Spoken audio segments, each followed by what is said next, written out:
오늘 말씀은 마태복음 27장 27절부터 44절까지 말씀입니다. 제가 봉독하겠습니다.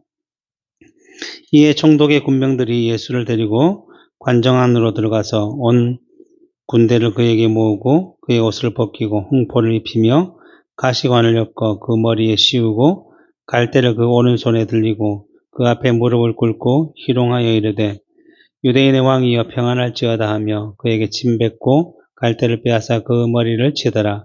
희롱을 다한 후 홍포를 벗기고 도로 그의 옷을 입혀 십자가에 못 박으려고 끌고 나가니라. 나가다가 시몬이란 고레네 사람을 만나매 그에게 예수의 십자가를 억지로 지어가게 하였더라. 골고다 즉 해골의 곳이라는 곳에 이르러 쓸개 탄 포도주를 예수께 주어 마시게 하려 하였더니 예수께서 맛보시고 마시고자 하지 아니하시더라. 그들이 예수를 십자가에 못 박은 후에 그 옷을 제비 뽑아 나누고 거기 앉아 지키더라. 그 머리 위에 이는 유대인의 왕 예수라 쓴 죄패를 붙였더라. 이때 예수와 함께 강도들이 십자가에 못 박히니 하나는 우편에 하나는 좌편에 있더라. 지나가는 자들은 자기 머리를 흔들며 예수를 모욕하여 이르되 성전을 헐고 사흘에 짓는 자여 내가 만일 하나님의 아들이거든 자기를 구원하고 십자가에서 내려오라 하며 그와 같이 대제사장들도 서기관들과 장로들과 함께 희롱하여 이르되 그가 남은 구원하였으되 자기는 구원할 수 없도다. 그가 이스라엘의 왕이로다. 지금 십자가에서 내려올지어다. 그리하면 우리가 믿겠노라. 그가 하나님을 신뢰하니 하나님을 원하시면 이제 그를 구원하실지라. 그의 말이 나는 하나님의 아들이라 하였도다 하며 함께 십자가에 못 박힌 강도들도 이와 같이 욕하더라. 아멘. 우리가 지금 마태복음을 통해 예수 그리스도께서 구속의 완성으로 가는 길을 함께 살펴보고 있습니다. 그런데 이러한 구속의 사역이 점점 이루어지고 있는 중인데 마태복음에서는 이러한 예수님의 행보에 대하여 전할 때에 주로 어떤 식으로 말씀을 하고 있느냐면 선지자 누구의 예언대로 이루어졌다. 아니면 선지자 누구가 한 말을 응하기 위해서 이렇게 했다라고 기록하고 있습니다. 지난 시간뿐만 아니라 마태복음을 설교하면서 많이 전했던 것이 예수 그리스도께서는 하나님의 뜻을 따라 하나님께서 구약에 예언하신 대로 기록된 대로 행하셨다라는 것입니다. 그래서 마태복음 21장 4절에 보면 이는 선지자를 통하여 하신 말씀을 이루려 하심이라. 26장 56절 그러나 이렇게 된 것은 다 선지자들의 글을 이루려 함이니라 하시더라. 27장 9절 이에 선지자 예레미야를 통하여 하신 말씀이 이루어졌나니 이렇게 말씀이 되어 있습니다. 그리고 오늘 본문에서도 보면 명시적으로는 어느 선지자의 글을 인용했다라고 표현은 없지만 여러 본문들이 이미 구약에 기록된 대로 이루어졌다는 것이 잘 알려져 있습니다. 몇 개만 보면 34절 쓸개 탄 포도주를 예수님께 주어 마시게 했다라는 말씀은 시편 69편 21절에서 그들이 쓸개를 나의 음식물로 주며 목마를 때에 초를 마시게 하였사오니 라는 말씀이 이루어진 것이고 35절에 예수님의 옷을 로마 군인들이 제비 뽑아 나누었다라고 말씀하고 있는데 이것은 시편 22편 18절에서 내 겉옷을 나누며 속옷을 제비 뽑나이다 라는 말씀이 이루어졌다라는 것입니다. 이처럼 예수 그리스도의 구원의 사역은 항상 하나님의 뜻과 그 말씀에 예언된 대로 이루어진 것인데 이 놀라운 사실은 뭔가 하면 예수 그리스도라는 그분의 이름, 그 이름 가운데 이미 구속의 사역을 어떻게 이루실지를 먼저 보여주셨다는 것입니다. 그래서 예수라는 이름의 의미는 마태복음 1장 21절에 아들을 낳으리니 이름을 예수라 하라. 이는 그가 자기 백성을 그들의 죄에서 구원할 자이심이라 라고 말씀하고 있습니다. 이미 예수라는 이름에 자기 백성을 구원할 분이심을 알려주고 계신다는 거죠. 예수님이 오시기 전부터 천사를 통해서 마리아에게 알려주셨고 그 이름 그대로 예수님이 나시면서 이름을 취하셨고 그 이름을 가지고 지금까지 계속 그러한 행보를 보여주셨다라는 것입니다. 그리고 그리스도는 구약에서는 메시아라고 불렸고 그 뜻은 기름 부음 받은 자라는 직분의 이름입니다. 예수는 예수님의 이름이라고 하면 그리스도는 예수님의 직분과 관련된 이름이라고 할 수 있습니다. 그래서 구약에서 기름 부음 받아 세워지는 직분은 왕과 제사장과 선지자였는데 이 하나님께서 세우셨다는 상징이 곧 기름 부음 받았다라는 것입니다. 그런데 예수님을 왜 그렇다면 그리스도라고 부르는가 하면 대요리 문답 우리가 5회 공부하고 있는 대요리 문답 42번 그 답에 보면 우리 중보자께서 그리스도라고 불리신 이유는 성령으로 한량없이 기름 부음 받아 성별되어 모든 권위와 능력이 온전히 부여되셨기 때문입니다. 이는 낮아짐과 높아짐의 상태에서 그분의 교회의 선지자, 제사장, 왕의 직분을 행하시기 위함입니다. 구약에 왕과 제사장과 선지자가 다 있었는데 이들은 피조물이고 죄인된 사람들이기 때문에 그 자신의 직분에 맞는 직분을 온전히 드러내지 못하고 단지 상징적으로 조금 맛을 보여주셨는데 그 직분을 온전히 드러내시기 위해서 오신 분이 바로 기름을 부음받은 예수 그리스도다라고 하는 것입니다. 그러니까 예수님이 그리스도이시면서 왕으로서 제사장으로서 선지자로서 이 모든 직분을 행하셔서 어떻게 해요? 자기 백성을 죄에서 구원하시기 위한 일들을 하셨다라고 하는 것입니다.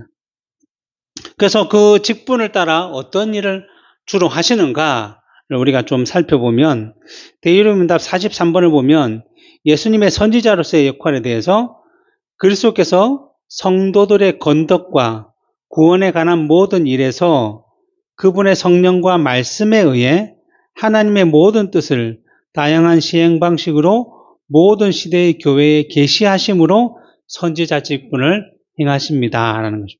구약시대의 선지자는 주로 하나님의 말씀이 무엇이다, 이것이 진리이다라고 선포하고 지금 너희들이 살고 있는 것은 하나님의 말씀과 맞지 않는다. 그러니까 회개해라. 하나님께서 돌아오라. 이렇게 하는 것이 주로 선지자의 역할이었는데 예수님께서 그 역할의 본질로서 하나님의 말씀이신 예수님께서 직접 세상에 오셔서 율법의 참된 정신을 보여주셨고 선포해 주셨고 하나님의 뜻을 알리시는 이러한 역할을 했다는 것이고 또 예수님께서 자신의 영이라고 불리시는 성령을 통해서 지금도 자기 백성들을 깨닫게 하시고 조명하게 하시고 우리가 그릇된 길로 걸어갈 때마다 주의 말씀이 생각나게 하심으로 다시금 돌아올 수 있도록 돌이키도록 그러한 역할을 하신다라는 것입니다. 그 다음으로 제사장 직분인데 그 대요리문답 44번에서 그리스도께서 자기 백성의 죄를 위한 화목 제물이 되시기 위하여 자신을 흠없는 희생제물로 하나님께 단번에 드리심으로써 그리고 이들을 위하여 계속 간구하심으로써 제사장 직분을 대행하십니다. 구약의 제사장은 백성들이 죄를 지으면 가져온 제물을 잡아가지고 하나님께 제사를 드려서 그들로 하여금 죄의 사함을 받도록 하는 역할을 하는 사람이었는데 그도 죄가 있기 때문에 늘 제사를 드리기 전에 먼저 자기 죄를 위해서 또 제물을 잡고 이러한 역할을 했다는 거죠. 근데 이 제사장은 중간에 이 역할밖에 안 했지만 예수님은 실제로 화목 제물까지 되셨다는 거죠. 그래서 구약시대에는 소와 양과 같은 동물들의 제사의 제물에 되어서 하나님을 예배하고 죄 사함의 은혜를 입었지만 예수님이 직접 이제 화목 제물이 되어서 들으신 그 제사, 십자가상의 제사는 단번에 모든 백성, 자기 백성들의 죄를 사하시는 이러한 놀라운 역사를 이루셨다는 것입니다. 그리고 그뿐만 아니라 부활승천하셔서 하나님 우편에서 지금도 우리를 위해서 제사장의 역할로 우리를 위해서 중보하시고 우리를 위해서 기도하고 계시다. 우리를 위해서 이렇게 일을 하고 계시다라고 말씀하고 있습니다. 마지막으로 왕으로서의 직분인데 이 대요리문답의 답이 너무나 길어가지고 소요리문답 25번을 살펴보면 그리스도께서 우리를 자신에게 복종하게 하심으로 우리를 다스리시고 지키심으로 자신과 우리의 모든 원수를 억제하시고 정복하심으로 왕의 직분을 행하신다. 예수님은 왕으로 오셨잖아요. 지난번에 봐도 유대인의 왕이라고 예수님을 계속적으로 칭하였듯이 자기 백성의 왕으로 오셔서 당연히 왕이 해야 될 뭐죠? 자기 나라를 지키고 부강하게 하고 자기 나라를 공격하는 적들을 물리치고 그들을 억제하여서 자기 나라 백성들을 지키는 것처럼 예수님께서도 사단의 모든 세력들을 다 물리치시고 우리를 지키시고 왕처럼 우리를 보호해 주신다. 그런 역할을 예수님께서 하신다라고 말씀해 주셨습니다. 그래서 이 모든 왕과 제사장과 선지자의 직분을 통해서 구원을 성취하신 후에 어떠한 일이 발생하냐면 빌립보서 2장 9절부터 11절에 보면 이름으로 예수님께서 이 모든 직분을 통해서 구원을 성취하셨으므로 하나님이 그를 지극히 높여 모든 이름에 뛰어난 이름을 주사 하늘에 있는 자들과 땅에 있는 자들과 땅 아래에 있는 자들로 모든 무릎을 예수의 이름에 꿇게 하시고 예수의 이름에 꿇었다는 것은 예수님을 왕으로 모신다라는 거죠. 그리고 모든 입으로 예수를 주라 시인하여 예수님이 그들의 주인이 되심을 또 보여주는 거죠. 이 모든 일을 통해서 마지막으로 뭐라 하냐면 하나님 아버지께 영광을 돌리게 하셨느니라. 예수 그리스도의 십자가의 구속의 사건이 우리의 죄사함과 우리의 구속과 영원의 생명을 주실 뿐만 아니라 이 모든 것이 다 하나님께 영광이 되게 하셨다. 결국 우리도 그 하나님의 영광에 찬송이 되도록 그렇게 역사하셨다는 것입니다. 그래서 이제는 이 예수 그리스도의 이름만 있으면 예수 그리스도만 통하면 이제 동물, 제사 뭐 이런 거 없이 다 하나님께 나아갈 수 있고 하나님께 예배할 수 있고 기도할 수 있고 하는 은혜와 특권을 누릴 수 있게 된다는 것입니다. 그래서 예수님께서도 요한복음 14장에요. 내가 곧 길이요 진리요 생명이니 나로 말미암지 않고는 아버지께로 올 자가 없다. 이제 예수 그리스도 외에는 하나님께 나아갈 길이 없다는 거죠. 이제 동물도 필요 없고 이제 모든 다른 제사도 하나님께 나갈 수 있는 방법이 아니라 오직 예수님의 이름만 있으면 예수 그리스도만 믿으면 하나님께 나아갈 수 있게 되었다라고 말씀하고 있는 것입니다. 그래서 그러한 직분을 이 십자가의 구속의 사역을 이루기까지 뿐만 아니라 예수님이 다시 오실 때까지 이 모든 사역을 통해서 자기 백성들을 부르시고 모으시고 보호하시고 지키셔서 구원을 이루도록 해주신다라는 것입니다. 근데 문제는 뭐냐면 이 사단의 악한 세력이 아담을 속이고 선악과를 먹어서 하나님의 명령에 불순종하고 죄를 짓도록 한 것처럼 여전히 지금도 우리를 속이고 우리를 미혹하고 넘어뜨려서 이 구속의 사역의 완성을 이루신 예수 그리스도를 바라보지 못하도록 만들고 있다는 것입니다. 그래서 그 당시에 보면 예수님이 태어나실 때 또 그들이 유대인의 왕으로 오신 예수님을 영접하지 못했고 공생의 사역하는데도 늘 계속적으로 예수님을 공격하고 비난하고 어쨌든 예수님을 무너뜨리려고 했고 잡아 죽이려고 하다가 결국에는 뭐예요? 예수님의 제자인 가룟 유다와 합작해서 예수님을 붙잡았고 그리고 예수님을 거짓 증인과 증거를 내세워서 그를 죽이려고 했지만 그렇지 못하니까 단지 예수님께서 하나님의 아들이시다라고 말한 것으로 신성모독이며 사형에 처한다라고 해서 예수님을 죽이려고 했던 것입니다.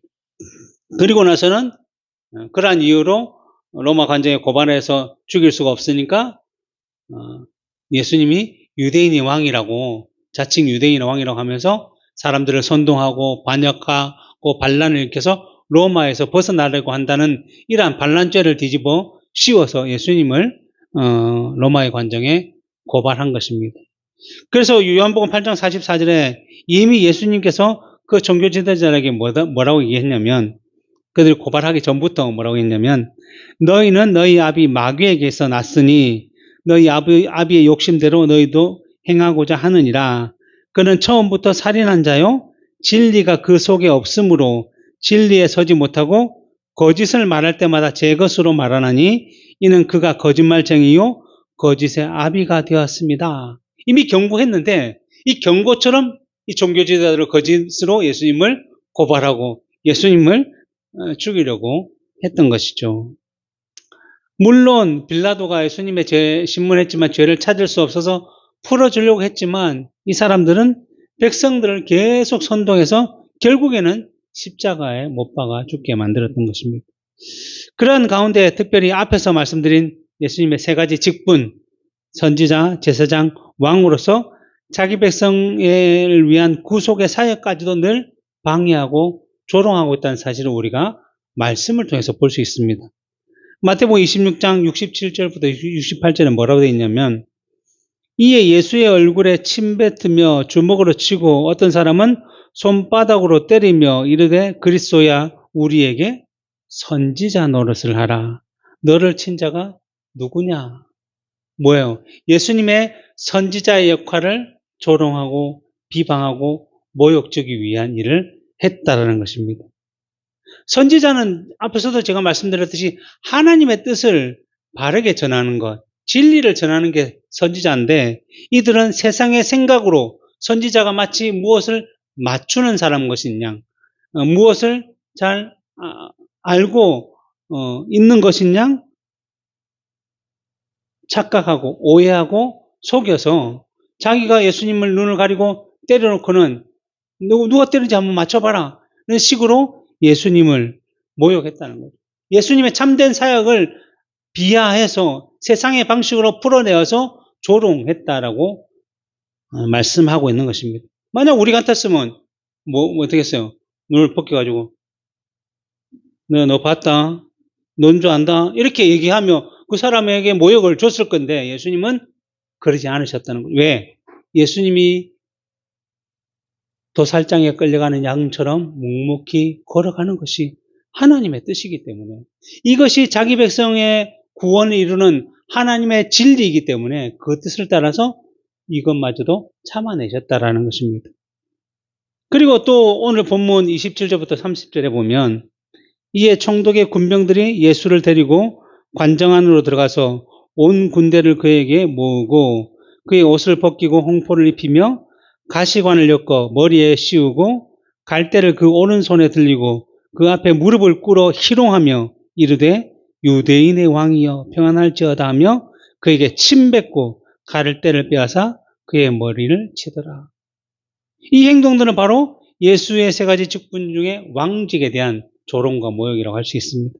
이 홍포라는 것은 그 당시 왕들이 주로 입었던 옷의 색깔이 자주색인데 그게 빗대어서 홍포를 예수님께 입혔던 것이고 그리고 나서 왕들이 주로 왕관을 씌우는데 왕관을 쓰는 그게 영광이기 때문에 쓰는데 그 영광을 희롱하기 위해서 가시관을 써서 영광이 아니라 고통을 주기 위한 가시관을 씌워서 예수님께 만들었고 그리고 갈대로 예수님께 포를 만들어준 건데 이것은 뭐냐면 그 당시 왕들은 이 지팡이를 들고 명령도 하고 이 모든 것이 왕을 상징하는 중요한 건데 갈대를 들어서 그에게 주어서는 어떻게 했죠? 예수님께 앞에 무릎을 꿇고 유대인의 왕이요 평안할지어다. 아니 도대체 왕이라면 어떻게 그렇게 할 수가 있겠어요? 그러니까 거짓된 가짜 왕이다. 우리가 세상이 희롱할 만큼 정말 모자르고 비약하고 나약한 왕이다라고 예수님을 완전히 비하하고 조롱하는 이러한 일을 했다는 것입니다. 그리고는 그 갈대를 뺏어서 가시관을 쓰신 예수님의 머리를 때렸다는 것은 그 가시가 파고드는 고통을 느끼게 하고 오히려 왕에게 높임과 경배가 아닌 침을 뱉음으로 말미암아 완전히 바닥까지 예수님을 모욕했다는 거죠. 이것도 마찬가지로 우리 같았으면 그 베드로에게 예수님 말씀하신 하늘의 천군 천사를 보내가지고 당장 그 조롱한 자들을 그 군사들을 그냥 한 방에 베어버리고 죽이고 놀라운 권세와 권위를 보여주는 것이 어떻게 보면 왕으로서의 역할 그래서 그 많은 사람들이 그것을 보고 더 감동을 받고 오히려 더 예수님을 잘 믿고 더 복음으로 다가올 것처럼 보이지만 예수님은 빌라도에게 말씀하신 것처럼 나는 세상의 왕이 아니다. 이 세상에 속한 것은 내 나라가 아니다라고 말씀하신 것처럼 그들의 비위를 맞추기 위해 그들을 위해서 예수님께서 이 길을 걸어가시는 것이 아니라 영원히 영적으로 자기 백성들을 위해서 그래서 예수님이 죽으셔야만 지금 보여지는 자들의 왕이 아니라 앞으로 태어날 모든 하나님의 백성들의 왕이 되시기 위해서 그 모든 것 가운데 묵묵히 또 참으시고 하나님의 뜻에 따라 가셨다는 것입니다. 그리고 예수님의 세 가지 직분 중에 직분으로서 하나님과 백성들 사이에 화목제물이 되셔야만 했는데 이것이 십자가에서 자신의 몸을 들이심으로써 이루시는 그 역할이었던 것입니다. 그런데 오늘 본문 39절부터 42절에 보면 지나가는 자들은 자기 머리를 흔들며 예수를 모욕하여 이르되 성전을 헐고 사흘에 짓는 자여 내가 만일 하나님의 아들이거든 자기를 구원하고 십자가에서 내려오라 하며 그와 같이 대제사장들도 서기관들과 장들과 함께 희롱하여 이르되 그가 남은 구원하였으되 자기는 구원할 수 없도다. 그가 이스라엘의 왕이로다. 지금 십자가에서 내려올지다. 그래야면 우리가 믿겠노라. 그가 하나님을 신뢰하니 하나님이 원하시면 이제 그를 구원할지다. 그의 말이 나는 하나님의 아들이라 하였도다. 이렇게 조롱했다는 거죠. 이 사단의 악한 계략은 무엇입니까? 예수님이 십자가에 못 박혀서 이제 곧 죽으실 때가 되었는데도 그때까지 계속적으로 조롱하고 그냥 숨이 끊어지는 데까지 그냥 계속적으로 모욕을 주는 이러한 공격을 멈추지 않았다는 거죠. 예수님의 공생의 사역을 계속 그렇게 따라다니면서 조롱하고 비난한 것처럼 그와 같이 예수님이 죽으실 때마저도 그래서 네가 십자가에서 내려오면 내가 믿을게. 네가 내려와서 정말로 하나님의 아들임을 증명하면 내가 믿을게. 라고 했다는 거죠. 이것도 우리 같았으면 어떻게 했어요? 그래 기다려 못 하나씩 이렇게 빼고 발에도 못 빼고 이제 내려가면 너 죽었다. 이렇게 하는 게 얼마나 속 시원하겠습니까? 근데 내려왔다고 해서 그들이 믿을까요? 아니겠죠. 우리나라 정치인들처럼 자기 무슨 말 했는지 모르겠는데 그냥 난 일반적인 뜻을 따라 한 것인데 옆에 사람들이 말하길래 어쩔 수 없이 따라 한 것인데 이렇게 하면 여전히 안 믿을 자들은 믿지 않는다는 거죠. 근데 만약에 예수님께서 실제로 우리처럼 내려오셨다면 어떻겠어요? 십자가의 화목제물이 못 되신 거죠. 화목제물이 못 되셨다는 거예요. 하나님과 자기 백성들과의 중보를 이루지 못했다는 것이고 그러면 결국 지금 우리도 구원을 받을 수 없는 그런 상황이 되었을 수밖에 없다는 거죠. 결국 이것은 세상의 방식이라는 거죠. 우리는 세상의 방식으로 눈에 보이는 현실에 느껴지는 그것이 더 크고 더 강대하고 더 다가온 것처럼 보이지만 그 가운데 숨어 있는 하나님의 거룩한 뜻은 영원부터 영원까지 이어지는 모든 것을 이루시는 방식인데 우리의 얕은 지혜로는 그것을 깨닫지 못하는 거죠. 그런다 예수님은 하나님으로서 성자 하나님으로서 그 모든 것을 알고 계시기에 그 모든 모욕과 모든 고통과 고난과 희롱을 참으시고 결국엔 뭐예요? 십자가에 죽어서 화목 제물이 되심으로 제사장 직분을 온전히 이루셨고 그것이 결국 우리의 구원과 영생을 주는 그러한 역할을 하셨다는 것입니다. 그리고 예수님께서 이렇게 하셔야만 했던 이유 가운데 가장 큰 것은 이렇게 하셔야만 앞에서 얘기했듯이 하나님의 뜻을 온전히 이룰 수가 있었던 것이고 또 이렇게 하셔야만 우리가 죄로 인해서 져야 할 모든 고통, 고난, 조롱, 비판, 저주, 책임을 예수님께서 다 지실 수가 있기 때문에 결국 우리를 위해서 예수님께서 이렇게 하셨다라는 것입니다. 이처럼 우리의 죄가 너무나도 악하고 추하고 온갖 모욕과 조롱과 희롱을 받아야 할 만큼 크고 더럽고 징그럽다는 것을 보여주기 위해서 예수님께서 이 길을 걸어가신 것입니다. 그래서 종교개혁자 칼빈은 이렇게 표현하고 있습니다. 그리스도께서 이렇게 추가적으로 모욕을 당하신 일들이 성경에 기록된 것은 그럴 만한 이유가 있다. 하나님께서 그의 독생자로 하여금 온갖 모욕을 당하게 하신 것은 결코 장난삼아 그렇게 하신 것이 아니라는 것을 우리는 알아야 한다. 그러므로 우리는 먼저 우리가 어떤 취급을 당해야 마땅한 자인지를 생각하여야 하고, 그 다음으로는 그리스도께서 드리신 대속의 제사를 의지해서 확실한 소망을 지녀야 한다. 우리의 더러운 상태는 하나님의 증오와 모든 천사들의 침뱉음을 받아 마땅한 것이지만, 그리스도께서는 우리로 하여금 아버지 앞에 순결하고 흠이 없게 서게 하시려고 자발적으로 자기 몸의 침뱉음과 모든 모욕을 받으셨다. 그러므로 그가 이 지상에서 한번 견뎌내신 그 추악이 우리에게는 하늘의 은혜를 확보한 것이며, 죄악의 오염으로 더러워졌을 뿐만 아니라 거의 지워지고 없었던 우리 가운데 하나님의 형상을 회복한 것이다.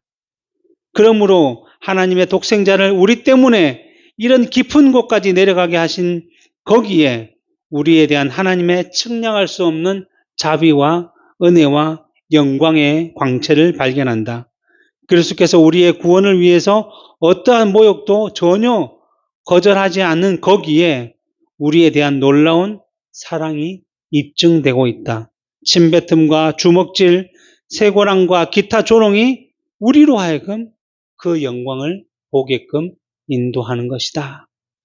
이것이 하나님께서 예수 그리스도를 통해서 우리에게 주시는 메시지라는 것입니다. 그리고 다시 본문으로 돌아와서 우리가 중간에 건너뛰었던 31절부터 다시 보시면, 희롱을 다한 후 홍포를 벗기고 도로 그의 옷을 입혀 십자가에 못 박으려고 끌고 나가니라. 나가다가 시몬이란 구레네 사람을 만나며 그에게 예수의 십자가를 억지로 지어가게 하였더라. 죄인들은 이 십자가형을 당하면 그 십자가를 그 관장에서부터 그 십자가를 세우는 곳까지 직접 끌고 가야 되는데, 그 사람을 달고 높이 세우려면 얼마나 무겁고 크겠습니까? 근데 그 십자가를 그 죄인이 지고 가는 것이 그 형벌 중에 하나였던 것이죠. 근데 예수님은 이것조차 할 수 없는 상태가 되었다는 거죠. 왜요? 그만큼 고통과 고난과 매질과 침뱉음과 조롱과 육체적으로 정신적으로 모든 일들을 당하셨기 때문에 이러한 십자가조차 지고 갈 수 없는 상황이 되었다라고 우리에게 보여주고 있는 것입니다. 이 말씀은 우리의 죄가 얼마나 무겁고 힘들고 그로 인해서 받아야 할 우리의 형벌이 얼마나 크고 아픈지를 다시 한 번 더 가르쳐주는 내용이라고 할 수 있습니다.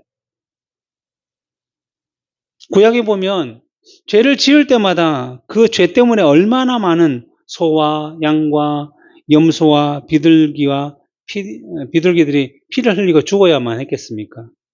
그렇다고 해서 그 수많은 동물들이 흘린 피가 사람의 지은 죄를 결코 다 온전하게 해소할 수는 없었던 것입니다. 그만큼 사람이 지은 죄가 크고 무겁고 악하다는 것이고, 반대로 그러한 죄인된 우리들을 위해 독생자까지 아끼지 아니하시고 구원해 주시는 그 하나님의 은혜는 그 모든 죄를 다 없이 할 만큼 크다라는 반증을 우리에게 가르쳐 주는 것입니다. 인류의 대표인 아담은 모든 만물을 하나님께서 다 창조하신 후에 마치 주인공처럼 그 모든 것을 이제 다스리고 정복하고 경작하도록 제일 마지막에 이게 다 네 거야, 너 알아서 해, 이렇게 할 은혜를 받았던 거죠. 이제 이 사람은 하나님의 명령만 따라 그 만물을 그냥 잘 지키고 잘 경장하며 누리며 살아가면 아무런 문제가 없는 정말 복되고 은혜로운 상태였던 것입니다. 근데 단지 그 중에 하나, 에덴 동산 가운데 있는 선악을 알게 하는 나무의 열매만 먹지 않는다면 정말 만사형통 같은 삶이었던 것입니다. 정말 모든 것을 다 할 수 있는데 100개 중에, 아니 10,000개 중에 하나만 못하는 그러한 상황인 거죠. 우리가 매일 먹어야 할 뭐 쌀이나 밥이나 뭐 물과 같이 삶에서 늘 필요한 것을 금한 것도 아니고 그냥 선악과 하나만 안 먹으면 우리가 많은 과일을 먹는데 그중 하나 안 먹을 수 있잖아요. 그 하나만 안 먹으면 되는 정말로 쉬운 이러한 일이었던 것입니다. 정말 우리가 표현한 것은 99.9999%는 마음대로 할 수 있고 0.00001%만 못하는데 그거를 하기 위해서 99.9999를 버렸다는 거예요. 그 모든 혜택과 은혜를 버렸다는데 그만큼 우리의 죄가 크지 않다고 할 수 있습니까? 우리의 죄가 얼마나 악한지 우리가 제일 악하다고 생각하는 사람 누구일까요? 뭐 요즘은 뭐 김 이 사람들이죠. 매국노, 이완용, 을사오적 이런 사람들보다 정말 우리의 죄는 수만 배, 수천만 배 더 큰 죄라는 거죠. 모든 것을 다 할 수 있고 하나를 못 하는데 그 하나를 하기 위해서 모든 것을 다 버리는 이 악한 일들을 우리의 죄가 저질렀다라는 것입니다. 그래서 이러한 우리가 지은 악한 죄를 없이 한다는 것은 이 세상을 완전히 바꾸는 것과 마찬가지죠.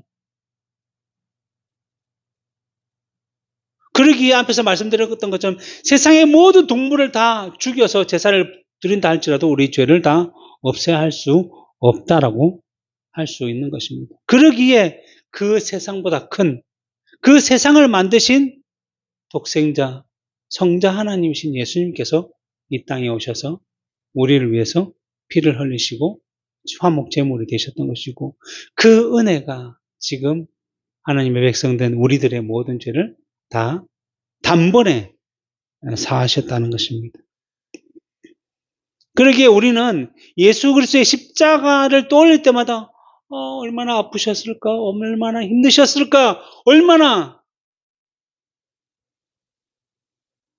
하는 그러한 감정적인 것으로만 바라보는 것이 아니라 예수님의 당하신 그 고난의 길을 통해서 우리 죄를 기억해야 되고 우리의 죄의 추악함과 우리의 죄에 대한 참상을 분명하게 보고 정말 우리가 이것을 감당했다면 정말 흔적도 없이 사라질 수밖에 없었겠구나 라는 생각을 정말 우리는 감당할 수 없는 일이구나 라는 생각을 하면서 그 모든 죄를 우리를 대신해서 감당해 주신 예수 그리스도의 사랑을 다시 한 번 더 기억하며 깊이 느끼며 감사하며 또 그 독생자까지 아끼지 아니하시고 내어주신 하나님의 은혜와 그 사랑을 다시 한 번 더 생각하며 이로 인해서 우리가 이제 영원한 저주와 심판이 아니라 영원한 구원과 생명을 얻게 됐다는 것을 깨달아서 이 땅에서 내가 정말 하나님의 백성된 것이 얼마나 기쁘고 복된 일인지를 기억하며 이 세상에서 구별된 삶을 살아가야 할 것입니다. 물론 이 세상에 구별된 삶을 살아가는 것도 하나님의 은혜가 없이는 안 되기 때문에 늘 하나님을 의지하며 기도하며 깨어 있어야 한다라고 성경은 늘 말씀하고 있습니다. 그리고 오늘 본문 33절, 34절에 골고다 즉 해골의 곳이라는 곳에 이르러 쓸개탄 포도주를 예수께 주어 마시게 하였더니 예수께서 맛보시고 마시고자 하지 아니하셨더라. 쓸개탄 포도주는 오늘날로 보면 마치 고통을 못 느끼게 하는 역할을 했던 것 같아요. 그것을 이제 주어서 예수님의 고통을 좀 줄여주려고 했지만 예수님께서는 그것도 거부하셨죠. 왜요? 이 모든 고통을 다 당하셔야 돼요. 그냥 뭐 하나님의 아들이니까 뭐 확 지나가서 고통 없이 이러는 게 아니라 우리의 모든 고통을 직접 당하셔야만 우리가 당할 고통을 예수님이 다 지시는 것이기 때문에 예수님은 그것마저도 거부하시고 고통을 당하시며 십자가의 길을 가셨다는 것입니다. 그리고 35절부터 보면 그들이 예수를 십자가에 못 박은 후에 그 옷을 제비 뽑아 나누고 거기 앉아 지키더라. 그 머리 위에 이는 유대인의 왕 예수라 쓴 죄패를 붙였더라. 예수님의 십자가 그 머리 위에 유대인의 왕이라고 이렇게 죄패를 썼는데 이것을 이제 요한복음 19장에서는 이렇게 표현되고 있어요. 빌라도가 패를 써서 십자가 위에 붙이니 나사렛 예수 유대인의 왕이라고 기록되었더라. 예수께서 못 박히신 곳이 성에서 가까운 거로 많은 유대인들이 이 패를 읽는데 히브리어와 로마와 헬라 말로 기록되었더라. 유대인의 제사장들이 빌라도에게 이르되 유대인의 왕이라 쓰지 말고 자칭 유대인의 왕이라 참칭 유대인의 왕이라 쓰라라고 했는데 빌라도가 대답하되 내가 쓸 것을 썼다.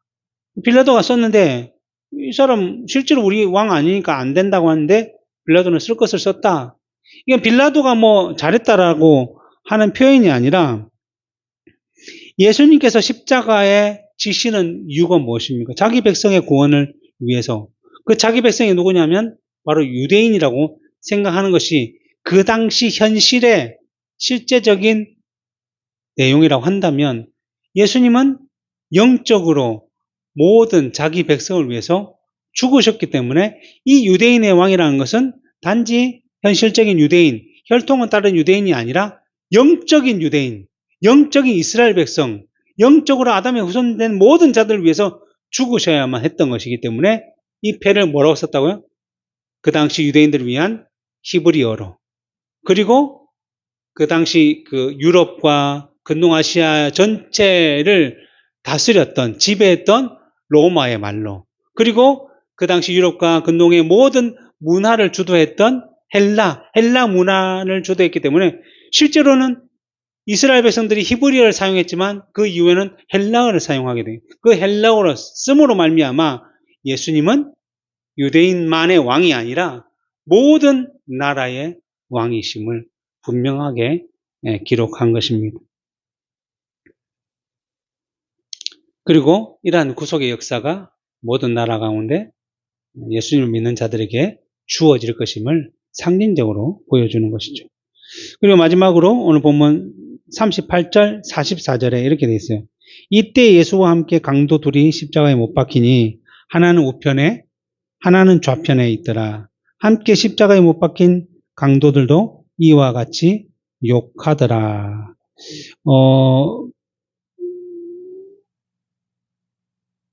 마가복음 15장 27절부터 28절에도 이와 동일한 내용이 있는데 강도들을 예수와 함께 십자가에 못 박으니 하나는 그의 우편에 하나는 좌편에 있더라 하고 28절은 없음이라고 적혀 있어요. 없음.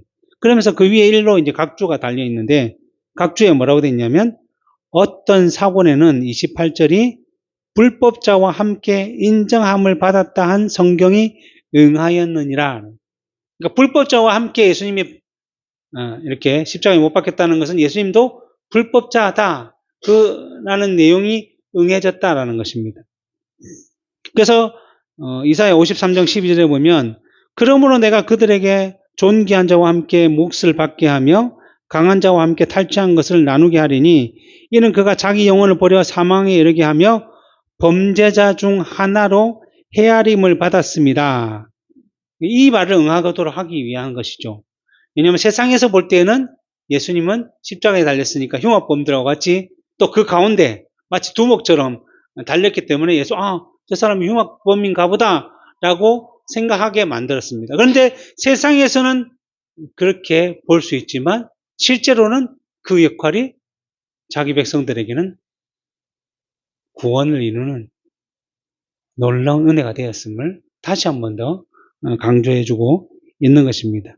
그리고 이 두 강도에 대한 내용을 마태, 마가는 자세히 설명하고 있지만 누가복음에는 자세히 설명하고 있는데 이렇게 되어 있습니다.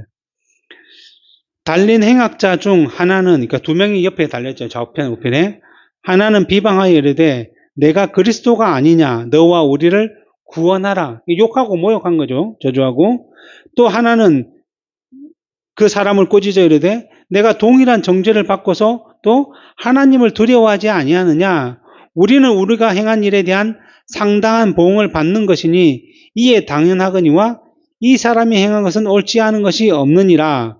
한 명은 욕하고 한 명은 예수님의 편을 들었다는 거죠. 그러면서 이르되 예수여 당신의 나라에 임하실 때에 나를 기억하소서 하니 예수께서 이르시되 내가 진실로 내게 이르노니 오늘 내가 나와 함께 낙원에 있으리라 라고 말씀해 주셨다. 요한복음 6장 65절에 보면 내 아버지께서 오게 하여 주지 아니하시면 누구든지 내게 올 수 없다라고 말씀. 예수를 믿을 수 있는 것은 하나님의 은혜가 없이는 믿을 수 없다 이 말이거든요. 그래서 에베소서 2장 8절에 뭐죠?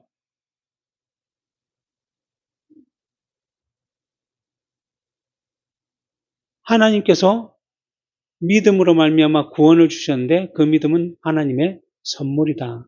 하나님께서 주시지 않으면 결코 예수를 구주로 영접할 수 없게 되는 거죠. 근데 특별히 이 한 사람은 어떤 것은 지금까지 죄를 지어서 행악자로 십자가에 달렸는데 그때 때마침 예수를 믿게 되었다는 것은 이 사람이 스스로 그렇게 될 수는 없다라는 거죠.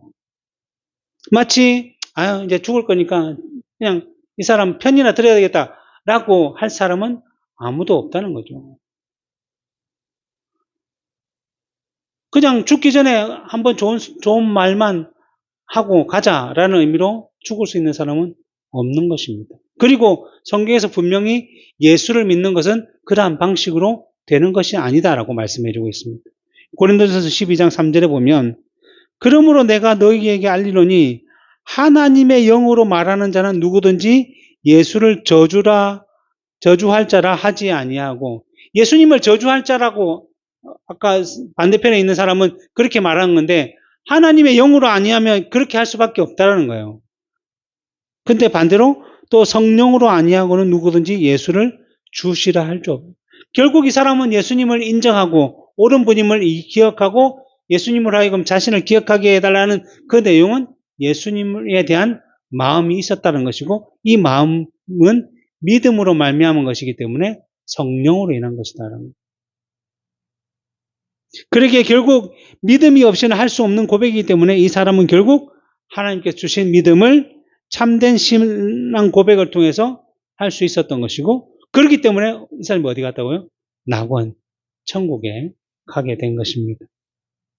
결국 구원이라는 것은, 구속이라는 것은, 그 은혜를 누릴 수 있다는 것은 이 세상의 어떤 조건이나 경험이나 노력이 아니라 하나님의 은혜로만 이루어진다는 것을 우리에게 가르쳐주고 있는 것입니다.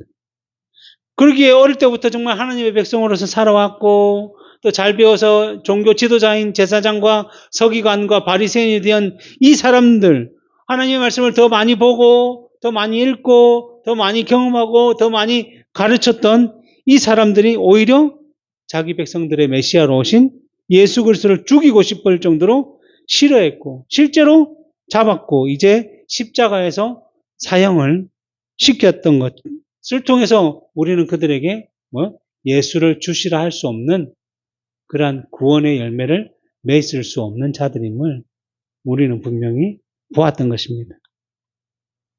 그러므로 믿음으로 예수 그리스도를 알고 영접할 수 있는 것은 오직 하나님의 택한 백성들에게만 주시는 놀라운 은혜인데, 이것은 사람의 힘과 능력과 노력과 경험으로 되는 것이 아니라 앞에서 말씀드린 것처럼 하나님의 선물로 주어지는 것입니다. 그래야 예수를 믿고 구원받는 열매를 맺을 수 있게 된 것입니다. 그리고 이러한 믿음을 받은 자들은 예수 그리스도를 하나님의 아들로 자신의 구주로 믿는다는 신앙 고백을 하게 되고 그에 합당한 삶을 살고자 하는 열매를 맺게 되는 것입니다. 그래서 예수님께서도 마태복음 7장에서 열매로 그들을 알지니라. 우리의 열매를 통해서 이 사람은 그리스도인이구나. 이 사람은 하나님의 백성이구나. 이 사람은 하나님을 전혀 모르구나. 이 사람은 세상을 따라가는 사람이구나라는 것을 맺을 수 있다는 것입니다. 그 가운데 특별히 우리가 하나님의 은혜를 입어 예수 그리스도를 구주로 영접해서 지금 이 믿음의 길을 걷고 있는 것입니다. 이것이 구원의 열매이고 복된 열매 있는 것입니다. 그리고 믿음의 길을 걷는다는 것은 무엇인가 하면 예수 그리스도께서 걸어가신 그 길을 따라 걸어가는 것이기 때문에 비록 예수 그리스도께서 당하신 고난과 어려움이 우리에게 주어진다고 할지라도 우리보다 앞서 당하신 주님께서 먼저 승리하셨고 그 승리를 지금 우리들에게 주셨다는 것을 확신할 수 있도록, 그것으로 인해서 흔들리지 않도록, 이 세상에서 결코 사단과 모든 악한 세력의 미혹에 당하지 않도록 계속적으로 우리는 그런 주님을 바라보고 그런 예수 그리스도의 사역을 바라보며 의지하며 믿음의 선한 싸움을 끝까지 살아가야 하는 것이 우리에게 주어진 합당한 자세인 것입니다. 기도하겠습니다.